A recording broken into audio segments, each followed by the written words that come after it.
الحمد لله وكفى وسلام على عباده الذين اصطفى أما بعد قال الله تبارك وتعالى في القرآن المجيد والفرقان الحميد أعوذ بالله من الشيطان الرجيم بسم الله الرحمن الرحيم أم لهم شركاء شرعوا لهم من دين الله ما لم يأذن به بإذن الله وقال تعالى في مقام آخر اليوم أكملت لكم دينكم وأتممت عليكم نعمتي ورضيت لكم الإسلام دينا وقال النبي صلى الله عليه وسلم كل محدثة بدعة وكل بدعة ضلالة وكل ضلالة في النار أو كما قال عليه الصلاة والسلام۔ محترم بزرگوں، دوستوں، اللہ تبارک و تعالی نے اپنے دین کو مکمل کر دیا ہے۔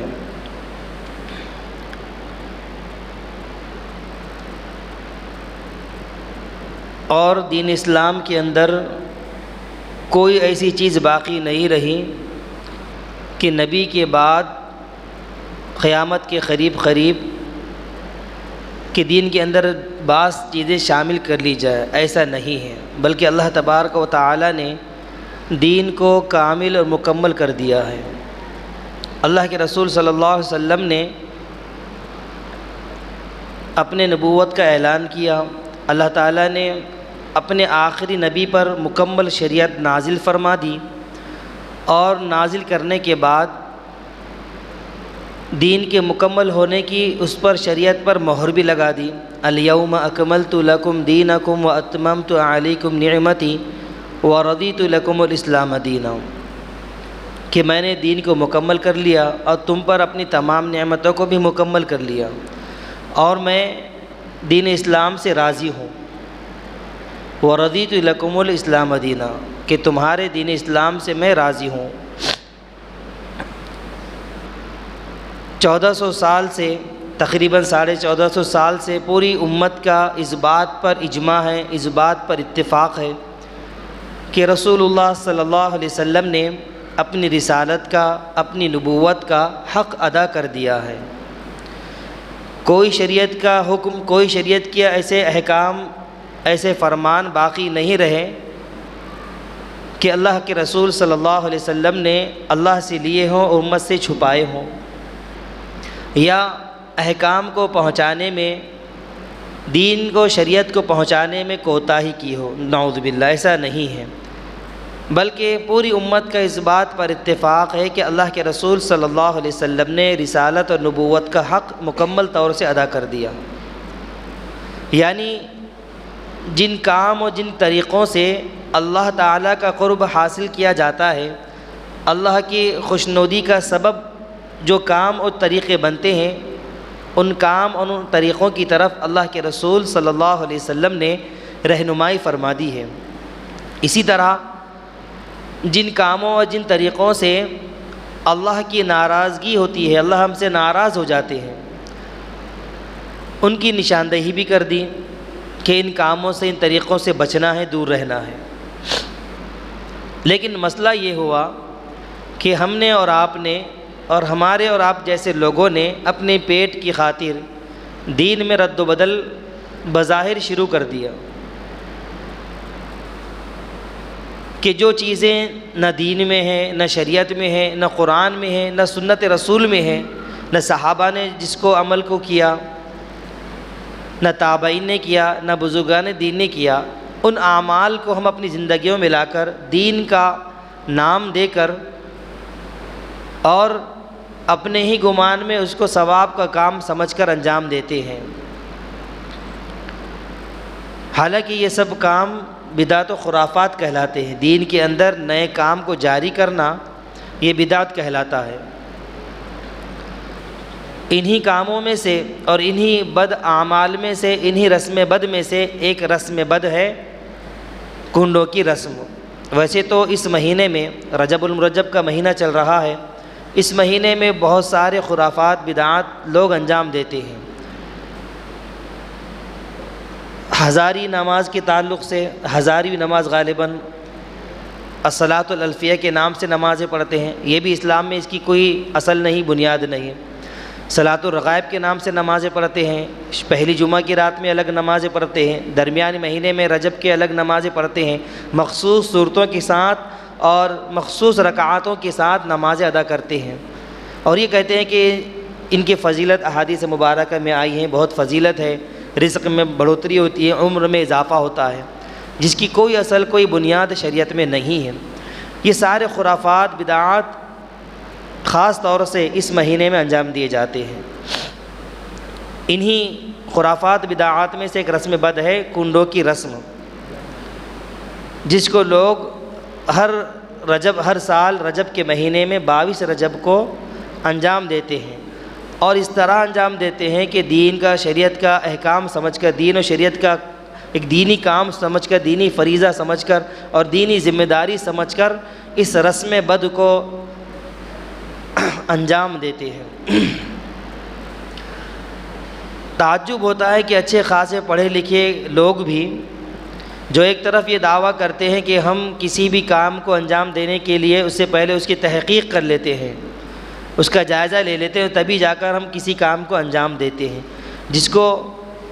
خود وہ اپنی زبان سے کہتے ہیں کہ ہم برائٹ مائنڈیڈ ہے، روشن خیال ہے ہمارے، ہم کسی بھی چیز کو بغیر دلیل کے قبول نہیں کرتے۔ ایسے لوگوں کو بھی دیکھا گیا کہ جب رجب کا مہینہ آتا ہے تو بدعت و خرافات میں، رسم بد میں ملوث ہو جاتے ہیں، اور یہ ان کا عقیدہ ہوتا ہے کہ اگر ہم کنڈوں کی رسم انجام نہیں دیں گے تو ہمارے کاروبار میں نقصان ہوگا، روزی روٹی میں نقصان ہوگا، مصیبتیں آفتیں ہمارے گھروں کو گھیر لیں گی، یہ ان کا عقیدہ ہوتا ہے۔ اس عقیدے کے تحت مصیبتوں سے بچنے کے لیے، پریشانیوں سے بچنے کے لیے، رزق میں، روزی میں برکت لانے کے لیے اس رسم بد کو انجام دیتے ہیں، جس کا اسلام میں دور دور تک نام و نشان نہیں ہے۔ اور اس کو منسوب کرتے ہیں امام جعفر صادق رحمۃ اللہ علیہ کی طرف کہ ان کی کرامات تھی، ان کی ہدایات تھی، جن کی ہدایات پر یہ کام اور یہ عمل انجام دیا جاتا ہے۔ حالانکہ یہ رسم بد ایک بہت بڑی سازش کا نتیجہ ہے۔ شیعہ حضرات صحابہ کرام سے ایک عرصے دراز سے دشمنی رکھتے ہیں، صحابہ کرام سے بغض رکھتے ہیں، عناد رکھتے ہیں۔ وہ لوگ دشمنیوں میں دین کے اندر رد و بدل پیدا کرتے ہیں۔ 22 رجب اصل میں امام جعفر صادق رحمۃ اللہ علیہ کے کوئی دن نہیں، نہ ان کے پیدائش کا دن ہے، نہ ان کی وفات کا دن ہے، نہ ہی انہوں نے کہا ہے کہ اس دن کنڈے کرو، بلکہ وہ دن 22 رجب حضرت امیر معاویہ رضی اللہ تعالی عنہ جو کاتب وحی ہے، اللہ کے رسول صلی اللہ علیہ وسلم پر جو وحی نازل ہوتی تھی اس کو لکھا کرتے تھے، کاتب وحی ہے، ان کی وفات کا دن ہے۔ شیعہ حضرات ان کی وفات پر خوشیاں مناتے تھے، لیکن چونکہ اس زمانے میں اسلامی دور تھا، خلافت اسلامیہ تھی، کھلے عام بغاوت نہیں کر سکتے تھے، چھپ چھپ کر خوشیاں مناتے تھے، آپس میں مٹھائیاں تقسیم کرتے تھے۔ تو اسی کو رواج دیا گیا 1906 میں۔ پہلے تو یہ صرف رسم بد شیعہ حضرات آپس میں ہی مناتے تھے، لیکن اس کو مذہب کا رنگ دیا گیا۔ شیعہ مسلک کے، ایک امامیہ مسلک کے ایک نغمہ نگار اور نظم نگار نے اس کو منظم انداز میں پورا واقعہ نقل کیا ہے، جو سراسر من گھڑت ہے، جھوٹ ہے، اور اس سارے واقعے کو امام جعفر صادق رحمۃ اللہ علیہ کی طرف منسوب کر دیا گیا کہ ان کی کرامت کی وجہ سے، ان کے حکم کی وجہ سے اس رسم کو انجام دیا جاتا ہے۔ حالانکہ یہ کنڈوں کی رسم حضرت امیر معاویہ رضی اللہ تعالی عنہ کی وفات میں خوشی کے طور پر منائی جاتی تھی، اور یہ ہمارے ہندوستان میں 1906 میں شروع ہوئی۔ یو پی ریاست میں رامپور کے اندر ایک امیر مینائی شاعر گزرا ہے، اس کا بیٹا خورشید احمد مینائی، جس نے اس تعلق سے کتاب لکھ کر شائع کی تھی، اس نے اس رسم بد کو شروع کیا، اور اس سے پہلے شیعہ لوگوں کے اندر خفیہ طور پر اس کی خوشیاں منائی جاتی تھی۔ تو واقعہ اس طرح من گھڑت جھوٹا واقعہ وہ اس طرح کتابوں میں لکھتے ہیں، جو میں آگے آپ کے سامنے بیان کروں گا۔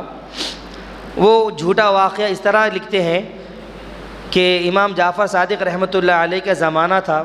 ان کے زمانے میں مدینہ منورہ میں ایک لکڑہارا رہتا تھا۔ وہ لکڑہارا چونکہ اس کی اولادیں بھی زیادہ تھی، کثرت اولاد کی وجہ سے ہمیشہ معیشتی اور روزی روٹی کے تعلق سے پریشان رہتا تھا، آمدنی بہت کم تھی۔ اس کا گزارا یہ تھا کہ جنگلات میں جاتا، لکڑی کاٹتا، بازار میں لے جا کر بیچتا، اس سے جو پیسہ آ جاتا اس سے اپنے اولاد کا، اپنے گھر والوں کا گزر بسر کرتا۔ بہت تنگ دستی سے زندگی گزر رہی تھی، پریشان حال تھا۔ اس نے سوچا کہ میں مدینہ منورہ سے باہر جا کر کسی دوسرے ملک میں، کسی دوسرے شہر میں جا کر کمائی کر کے لاؤں گا تاکہ میرے آل اولاد کا، بیوی بچوں کا گزر بسر اچھی طریقے سے ہو جائے۔ لہذا اس نے سوچا اور مدینہ منورہ چھوڑ کر وہ دوسرے ملک، دوسرے شہر چلا گیا۔ لیکن قسمت کا مارا وہاں پر بھی جا کر تنگدستی کا شکار رہا، روزی روٹی میں برکت نہیں رہی، وہاں پر بھی فقر و فاقے کی طرح زندگی گزارنے لگا۔ 12 سال تک زندگی گزار دیا، اور اس وجہ سے وہ اپنے مدینہ شہر واپس نہیں آتا تھا کہ کس منہ سے میں واپس جاؤں، کہ لوگ کیا کہیں گے کہ اتنے سال باہر رہ کر بھی اس نے کچھ کمایا نہیں، کچھ لایا نہیں، ویسے ہی خالی ہاتھ گیا تھا، خالی ہاتھ آ گیا۔ جب یہ مدینہ منورہ شہر چھوڑ کر گیا لکڑہارا، اس کی بیوی، اب چونکہ اس کا سہارا اس کے شوہر کے علاوہ کوئی نہیں تھا، اب وہ پریشان ہو گئی، روزی روٹی کے، کھانے پینے کے لالے پڑ گئے۔ اس کی بیوی پریشان حال ہو کر اپنے شہر کے وزیر کے گھر پر اس کی بیوی کی خادمہ بن گئی، نوکرانی بن گئی۔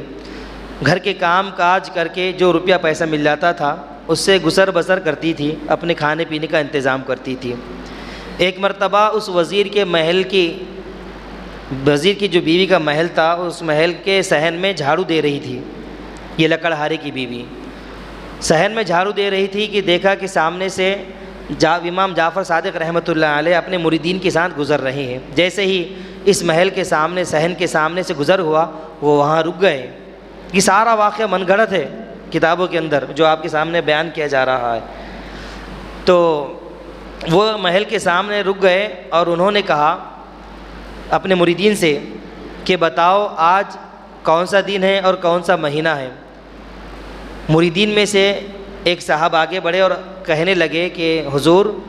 یہ مہینہ رجب کا چل رہا ہے اور آج 22 تاریخ ہے، 22 رجب ہے۔ انہوں نے کہا، امام جعفر صادق رحمۃ اللہ علیہ نے، کہ بتاؤ اس دن کی کیا فضیلت ہے، کسی کو کچھ پتہ ہے؟ حاضرین موجودین مریدین میں سے سب نے کہا کہ حضور آپ ہی بہتر جانتے ہیں، ہم کو اس کا علم نہیں ہے۔ تو پھر امام جعفر صادق رحمۃ اللہ علیہ نے خود ہی کہا کہ اس دن کی بڑی فضیلت ہے، اگر کوئی پریشانی مصیبت میں گرفتار ہے، روزی روٹی کی جس کے مسئلے ہے، اگر وہ اس دن میرے نام کے کنڈے کرے گا اور اللہ کی بارگاہ میں میرا وسیلہ دے کر دعا کرے گا تو اس کے سارے مسائل حل ہو جائیں گے۔ وہ کہہ کر آگے چل دیے۔ لکڑہارے کی بیوی نے، جو کہ وزیر کے بیوی کے محل کے صحن میں جھاڑو دے رہی تھی، اس نے سن لیا۔ سن کر اس نے اسی دن اس پر سنی پر عمل کر دیا، ان باتیں جو سنی گئی تھی اس پر عمل کیا، اور امام جعفر صادق رحمۃ اللہ علیہ کے نام سے کنڈے دیے۔ اس کا طریقہ کار یہ بتایا تھا انہوں نے کہ بازار سے نئے کورے کنڈے لائیں، اس کے اندر خستہ حال میٹھی پوریاں تیل میں تلی ہوئی رکھیں، چادر بچھا کر کنڈا اس کے اندر رکھیں، اس کو لپیٹ کر پھر اس کے سامنے دعا کریں میرا وسیلہ دے کر۔ ٹھیک اسی طرح اس لکڑہارے کی بیوی نے کیا۔ اس کا یہ کہنا ہے کہ جیسے ہی میں نے کنڈے کی رسم ادا کی اور دعا کی، ویسے ہی میری زندگی کی تقدیر بدلنی شروع ہو گئی، کہ وہ جو شوہر اس کا 12 سال سے دوسرے ملک میں کام کر رہا تھا اور فرق و فاقہ کی زندگی گزار رہا تھا، تنگ دستی کی زندگی گزار رہا تھا، اچانک یہ کرامت ہوئی کہ وہ جنگل میں لکڑیاں توڑ رہا تھا، جھاڑ کاٹ رہا تھا، اس کی ہتھوڑی، اس کی جو کلہاڑی زمین پر گر گئی۔ زمین پر گرنے سے زمین میں سے اچانک آواز آئی، جیسے زمین کھوکھلی ہوتی ہے تو آواز دھب بول کے آتی ہے، اچانک سے بڑی آواز آتی ہے، تو وہ سمجھ گیا کہ زمین کھوکھلی ہے، کچھ اس کے اندر ہے۔ اتر کر جھاڑ سے وہ کھودنے لگا، زیادہ دیر نہیں لگی، چند وقت کے بعد، تھوڑے چند منٹوں کے بعد اس کو شاہی خزانہ اس کے ہاتھ لگ گیا۔ یہ سارے واقعات کتابوں میں درج ہے اس کنڈے کی رسم بد کے تعلق سے۔ جب وہ خزانہ اس کے ہاتھ لگ گیا، تھوڑے تھوڑے سے وہ اپنے شہر میں لاتا گیا، پھر ایک مرتبہ جا کر اونٹوں پر سارا خزانہ لاد کر مدینہ منورہ میں لایا اور اس وزیر کے محل کے سامنے ایک بہترین خوبصورت محل تعمیر کر کے رہنے لگا۔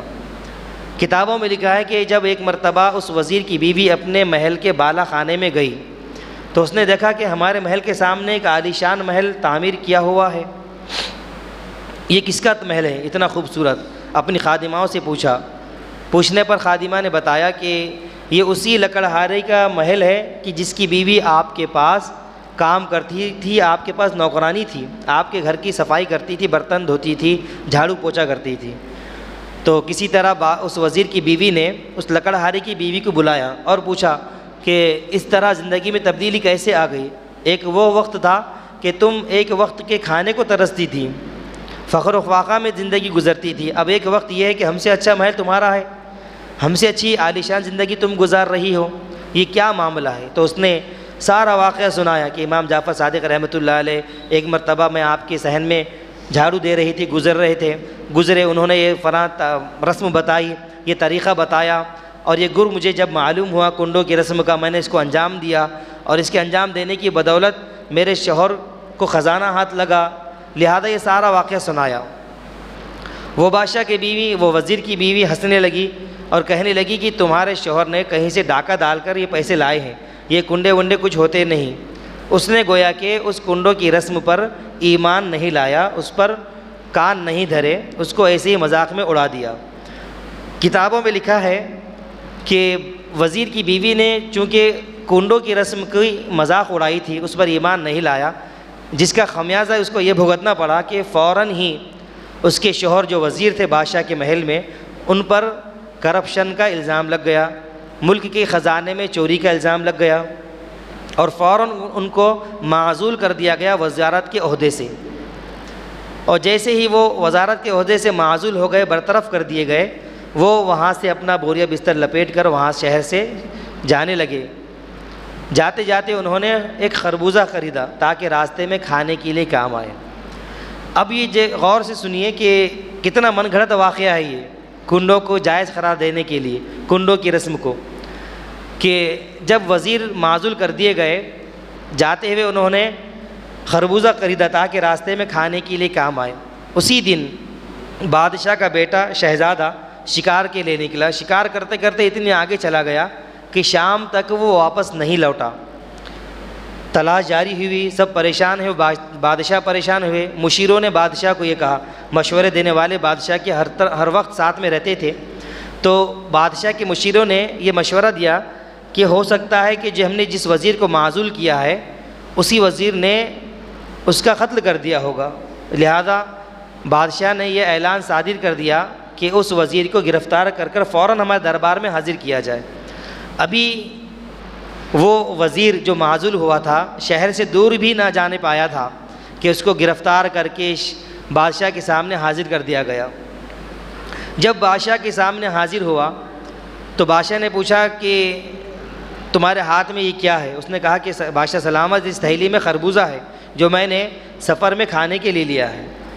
بادشاہ نے کہا کہ تم پر الزام ہے کہ تم نے ہمارے بیٹے کا قتل کیا ہے۔ وزیر نے کہا کہ یہ سراسر جھوٹ ہے، آپ اس کی تحقیق کر لیں۔ بادشاہ نے اس تھیلی کی تحقیق کی کہ تھیلی میں واقعی خربوز ہے یا کچھ اور چیز ہے۔ جب اس نے تلاشی لی تو خربوز کی جگہ اس شہزادے کا، بادشاہ کے بیٹے کا سر نکلا کٹا ہوا۔ وزیر خود حیران رہ گیا کہ میں نے تو خریدا تھا خربوزہ، اب یہ شہزادے کا سر کیسے نکل آیا؟ تو یہ سارا واقعہ من گھڑت ہے جو میں بیان کر رہا ہوں آپ کے سامنے، جو کتابوں میں لکھا گیا ہے کنڈوں کی رسم کو جائز قرار دینے کے لیے، جو ایک رسم بد ہے، بدعت ہے، خرافات ہے، جو اس مہینے میں منائی جاتی ہے۔ اب بادشاہ نے اپنے بیٹے کے قتل کی پاداش میں وزیر کو اور اس کی بیوی کو جیل خانے میں قید کر دیا اور یہ اعلان کر دیا کہ صبح ان دونوں کو پھانسی دے دی جائے۔ اب میاں بیوی جیل میں قید ہے، رو رہے ہیں، گڑ گڑا رہے ہیں اور سوچ رہے ہیں کہ ہم سے ایسی کیا غلطی ہو گئی جو ایک دم حالات اتنے تبدیل ہو گئے، کہاں ہم محل میں رہنے والے آج ہم جیل میں سزا کاٹ رہے ہیں اور صبح ہم کو پھانسی ہونی ہے۔ بڑے غور و فکر کرنے کے بعد ان کی بیوی کو یہ خیال آیا کہ چند دن پہلے ہمارے گھر کی کام کرنے والی نوکرانی جو تھی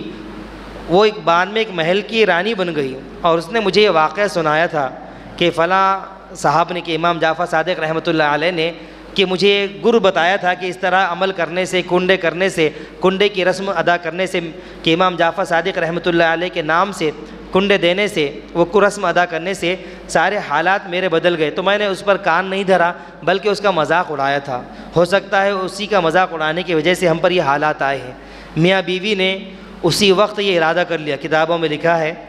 کہ اسی وقت میاں بیوی نے ارادہ کر لیا کہ اگر ہمیں نجات مل گئی، ہم راحت پا گئے، اگر ہماری جان بخشی گئی، تو ہم اس رسم کو زندگی بھر ادا کریں گے، کنڈوں کو پابندی سے ہر سال 22 رجب کو ادا کریں گے۔ جیسے ہی اس نے یہ ارادہ کیا، ارادہ کرنے کی بدولت بادشاہ کا بیٹا جو گم ہو گیا تھا وہ مل گیا۔ اب جو وزیر پر الزام لگا تھا اس کے قتل کا، وہ الزام ختم ہو گیا، اس کو رہائی مل گئی۔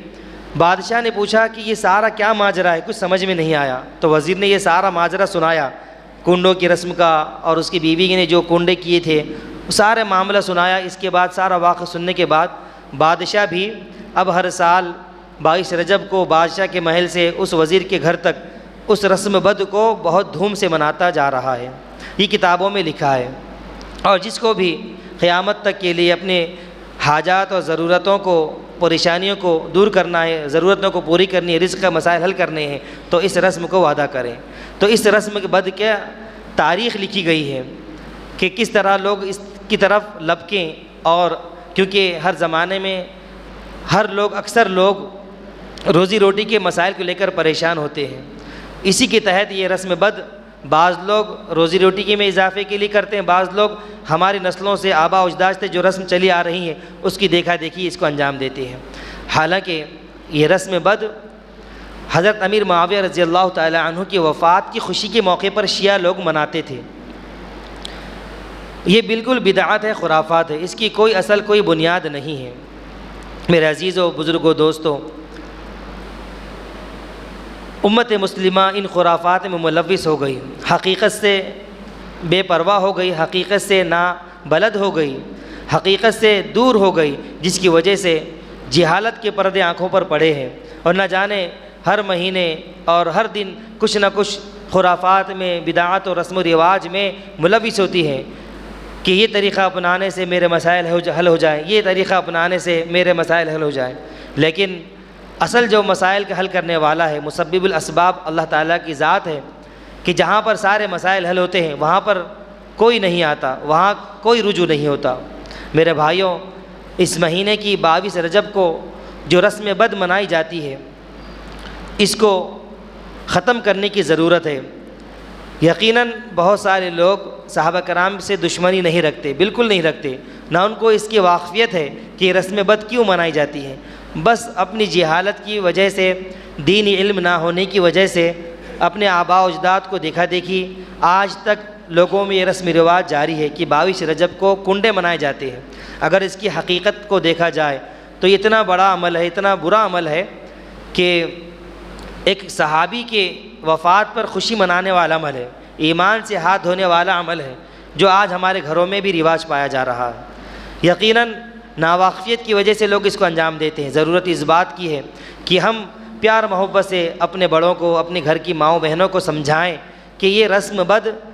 اسلام سے اس کا دور دور تک واسطہ نہیں ہے، نہ قرآن میں اس کا ذکر ہے، نہ حدیث میں اس کا تذکرہ ہے، نہ صحابہ نے اس کو کیا ہے، نہ ہی تبع تابعین نے کیا ہے، نہ ہی بزرگان دین نے اس عمل کو انجام دیا ہے، بلکہ یہ رسم بد بڑی قبیح رسم ہے اور ایمان سے ہاتھ دھونے والی رسم ہے، اللہ کو ناراض کرنے والی رسم ہے۔ ان کو سمجھائیں۔ میرے بھائیوں، امت یہ خرافات میں ملوث ہے۔ کسی شاعر نے کیا سچ کہا ہے کہ حقیقت روایات میں کھو گئی، یہ امت خرافات میں کھو گئی۔ میرے بھائیوں، ضرورت اس بات کی ہے کہ ہم ان بدعات و رسومات سے اوپر اٹھ کر، ان سے دستبرداری اور برطرف ہوتے ہوئے ہم رمضان کی تیاری میں لگ جائیں۔ رجب کے تعلق سے کچھ بھی اعمال ایسے نہیں ہیں جو حدیث مبارکہ میں آئے ہو، لیکن اللہ کے رسول صلی اللہ علیہ وسلم کا ایک عمل اس مہینے میں یہ ملتا ہے، اگرچہ کہ سند کے اعتبار سے وہ روایت ضعیف ہے، لیکن اللہ کے رسول صلی اللہ علیہ وسلم کے تعلق سے آتا ہے کہ جیسے ہی رجب کا چاند نظر آتا اللہ کے رسول صلی اللہ علیہ وسلم کو، تو اللہ کے رسول صلی اللہ علیہ وسلم رجب کے مہینے سے ہی رمضان کی تیاری شروع کر دیتے اور دعا کرتے اللہم بارک لنا فی رجب و شعبان وبلغنا رمضان، کہ اتنے مہینے پہلے سے ہی اللہ کے رسول صلی اللہ علیہ وسلم رمضان کی تیاری شروع کر دیتے۔ ہمیں بھی چاہیے کہ ہم بھی رمضان المبارک کے آنے سے پہلے ہی تیاری شروع کر لیں، اپنے نظام الاوقات کو اس طرح بنا لیں کہ رمضان میں ہم زیادہ سے زیادہ عبادت میں وقت اپنا صرف کر سکیں، نمازیں فرائض کے علاوہ زیادہ سے زیادہ انجام دے سکیں، قرآن کی تلاوت زیادہ سے زیادہ رمضان میں ہم کر سکیں۔ ہوتا یہ ہے کہ رمضان جب شروع ہو جاتے ہیں تو اچانک ہم نمازوں کی پابندی شروع کر دیتے ہیں، 1-2 دن نماز پڑھتے ہیں، پھر تراویح 2 دن پڑھ کے تھک جاتے ہیں، تھک ہار کر پھر تراویح بھی چھوٹ جاتی ہے، فجر کی نماز بھی چھوٹ جاتی ہے اور عشاء کی نماز بھی چھوٹ جاتی ہے، بازار کی نظر ہو جاتی ہے۔ اگر ہم ابھی سے رمضان کی تیاری کے طور پر نمازوں کی پابندی شروع کر دیں، قرآن کی تلاوت شروع کر دیں، ذکر و اذکار شروع کر دیں تو رمضان میں ہمیں یہ بھاری نہیں لگے گا، ہم پر یہ بوجھ نہیں لگے گا، ہم کو یہ عبادت کرنا، نمازیں پڑھنا، قرآن کی تلاوت کرنا ہم پر بھاری نہیں گزرے گا، آسانی سے ہم ان سارے اعمال صالحہ کو انجام دے سکتے ہیں۔ تو ضرورت اس بات کی ہے کہ ہم ان خرافات بدعات کو چھوڑ کر ہم اعمال صالحہ کی طرف رجوع ہو، اللہ کی طرف رجوع ہو، اعمال صالحہ انجام دینے کی کوشش کریں۔ اللہ تعالی ہم سب کو صحیح سمجھ اور صحیح فہم عطا فرمائے تاکہ ہم دین کو صحیح طریقے سے انجام دے سکیں۔ وآخر دعوانا الحمدللہ رب العالمین۔